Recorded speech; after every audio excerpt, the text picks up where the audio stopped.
Everyone, welcome back to channel study warehouse. My name is Aakanksha Verma. आज हम discuss करने वाले हैं how to start from now.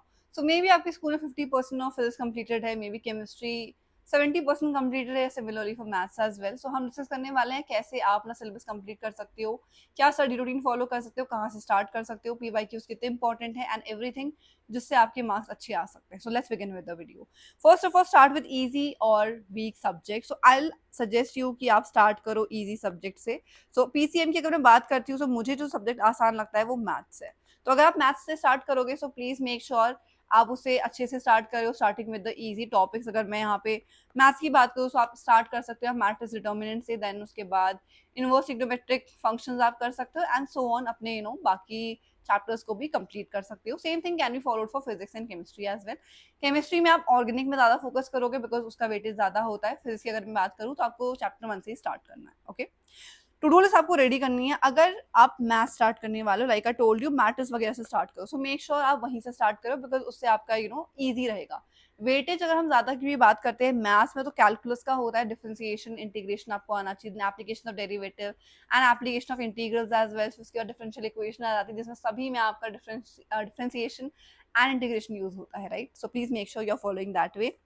Physics में आप स्टार्ट कर सकते हो chapter 1, chapter 2 and so on करके, तो आपका सिलेबस अच्छे से कंप्लीट होगा।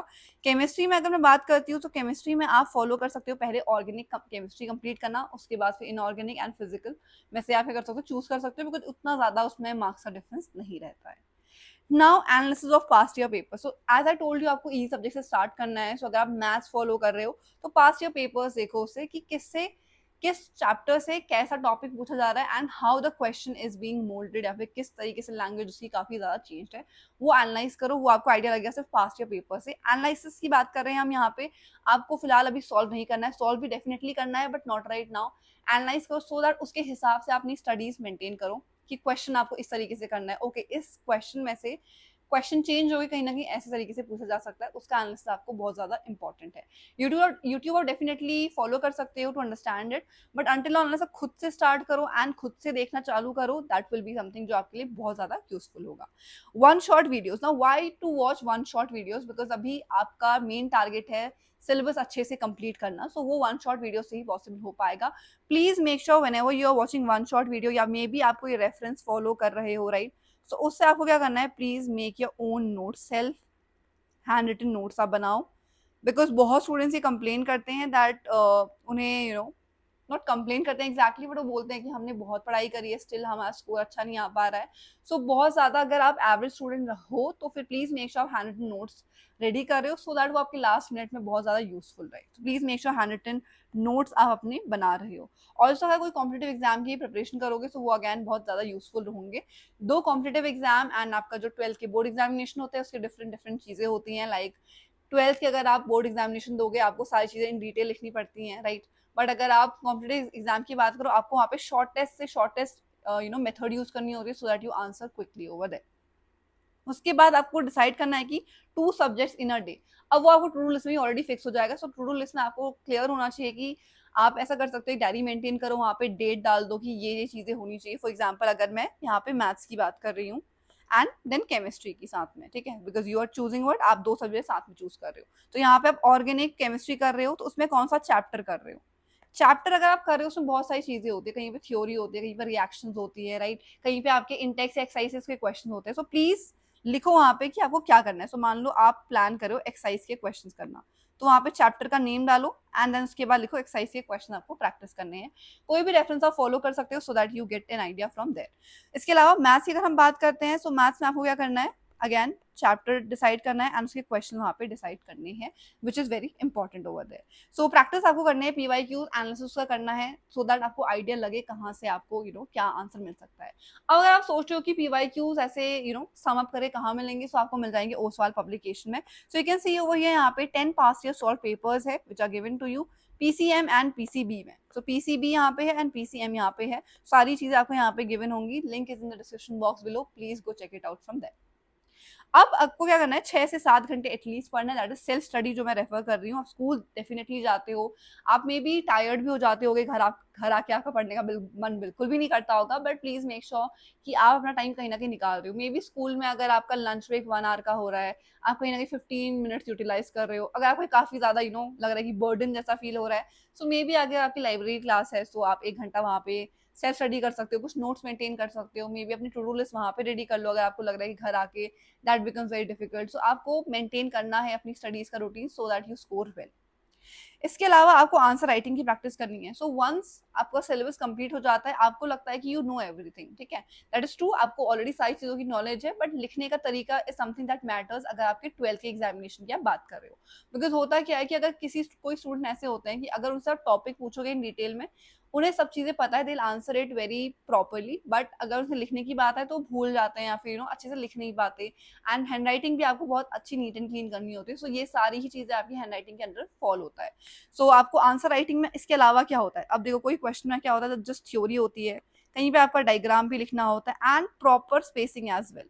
तो आपको क्या करना है, जहां पे भी आप जो आंसर लिख रहे हो, प्रॉपर स्पेसिंग छोड़ रहे हो with in the answer. Also अगर यहाँ पे क्वेश्चन 1 है, मान लो यहाँ पे क्वेश्चन 1 यू सॉल्व, उसके बाद यहाँ पे आंसर एंड हो गया, सो मेक श्योर आप एटलीस्ट वहां पे 1 और 2 लाइन्स तो छोड़ ही रहे हो। मान लो 2 लाइन्स हमने छोड़ दी and then you are writing answer 2 over there. Similarly question अगर 3 करना है तो उससे पहले 2 लाइन छोड़ दो, सो दैट आपका जो वर्क है वो नीट एंड क्लीन लगे। डायग्राम अगर है तो उसे वेल लेबल डायग्राम बनाओ, वहाँ पे ग्राफ है तो उसका इंटरप्रिटेशन भी लिखो कि उसका मतलब क्या है।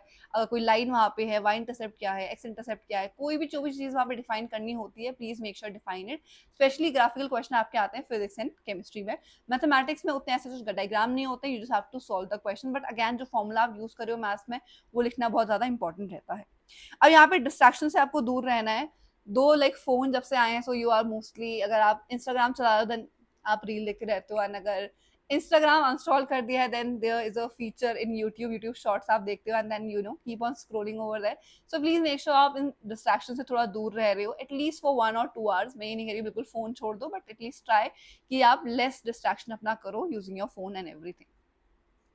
इसके अलावा आपको रिवीजन बहुत ज्यादा इंपॉर्टेंट है। सो व्हेनेवर यू फील कि 2 चैप्टर्स कंप्लीट हो गए हैं, 3 चैप्टर्स हैव बीन कंप्लीटेड, तो आपको क्या करना है, आपको खुद के टेस्ट लेने हैं। आपको ऑलरेडी पीवाईक्यूज की आपको आइडिया है कहाँ पे आपको मिलेंगे, उसमें से आपको पता है कि चैप्टर में से कौन से क्वेश्चन हो सकते हैं, right, you can started from there as well. Also you can follow question bank. So question bank में आपको क्या होता है, चैप्टर वाइज आपको क्वेश्चन मिल जाते हैं। सो 1 मार्क का 2 मार्क का अलग से गिवन होता है, वहाँ पे जितने भी मार्क्स के आपके क्वेश्चन आ सकते हैं उसका डिटेल में वर्जन गिवन होता है for each chapter, so that आप अंडरस्टैंड करो कि अच्छा पास्ट ईयर पेपर्स के हिसाब से किस तरीके से क्वेश्चन आ सकते हैं। That will be helpful from your question bank only. So please कोई क्वेश्चन बैंक भी परचेज कर लेना and that will definitely boost up your score. So here now we are talking about practice sample papers over here. So आपने एक बार पहले analysis कर लिया past year papers का, आपने सॉल्व भी कर लिए पास्ट ईयर पेपर्स। अब आपको क्या करना है, आपको प्रैक्टिस करना है सैम्पल पेपर्स। सैम्पल पेपर्स का आपका आता है लास्ट में, eight the and when you have completed the entire syllabus, आपको पता है सारी चीजें। दो इतना आपको 100% श्योर नहीं होना है कि आपको सभी चीजें पता है, but still you can start practicing sample papers so that you get an idea, okay, are you able to manage time। अब इसमें क्या क्या, अब ये करना क्यों होता है, ठीक है। सो पहले are you able to manage your time properly, ठीक है। हैंड राइटिंग क्या आपकी प्रॉपरली हो रही है, like from the starting till the end. Spacing आप अच्छे से छोड़ रहे हो या फिर नहीं छोड़ रहे हो। कितने स्टूडेंट्स क्या करते हैं ना, वो जल्दी जल्दी लिख देते हैं, उसके बाद वो खुद नहीं समझ पाते, राइट। एंड कितने बार क्या होता है कि आप स्टार्टिंग में बहुत नीट एंड क्लीन हैंडराइटिंग बनाते हो, हम स्लोली स्लोली वर्क करते हो, and then at the end क्या हो जाता है, फिर आपकी राइटिंग खराब हो जाती है। ऑल्सो जितने टाइम का आपका पेपर होता है उतना टाइमर आपको सेट करना है, सो दैट आपके पास ऑब्वियसली आप वॉच कैरी करोगे ही, दैट इज समथिंग जो मैं आपको बताऊंगी बिफोर योर एग्जामिनेशन, बट या definitely carry your own watch so that आप टाइम खुद से देख सको एंड उसके हिसाब से अपना टाइम, बचा हुआ time, you can manage it accordingly. So that is it for today's video. Then I try to explain everything कि कैसे आपको सिलेबस मेंटेन करना है, क्या आपको टाइम फॉलो करना है। सो अगर आप मॉर्निंग पर्सन हो तो you can wake up early and 2-3 घंटे आप सुबह पढ़ सकते हो, बट अगर आपको रात को पढ़ना पसंद है तो you can follow that as well. But generally what I have observe it, या तो आपको सुबह पढ़ाई अच्छे से हो पाती है या फिर आपकी इवनिंग में, लाइक रात को पढ़ाई अच्छी हो पाती है आफ्टर अराउंड 10 PM और सो। बिकॉज उस समय क्या होता है कि आपके जो अड़ोस पड़ोस वाले लोग भी हैं वो सब लोग सोए ही होते हैं, लाइक या तो अर्ली मॉर्निंग में या फिर लेट नाइट में, तो वो आपको लेस डिस्टर्बेंस उस समय मिलती है। बट अगर इवनिंग की पढ़ाई करो तो इवनिंग में सभी लोग, आपके पड़ोस के बच्चे कोई खेल रहे होंगे, मे बी कोई किसी को बुला रहा है, कोई किसी फोन में बात कर रहा है एवरीथिंग, तो नॉइज रहती है, राइट। सो या So that is it for today's video. Then I'll see you in the next video. Bye bye everyone. All the best for examination, and for any such videos, please comment down below. I'll see you in the next video. Bye bye.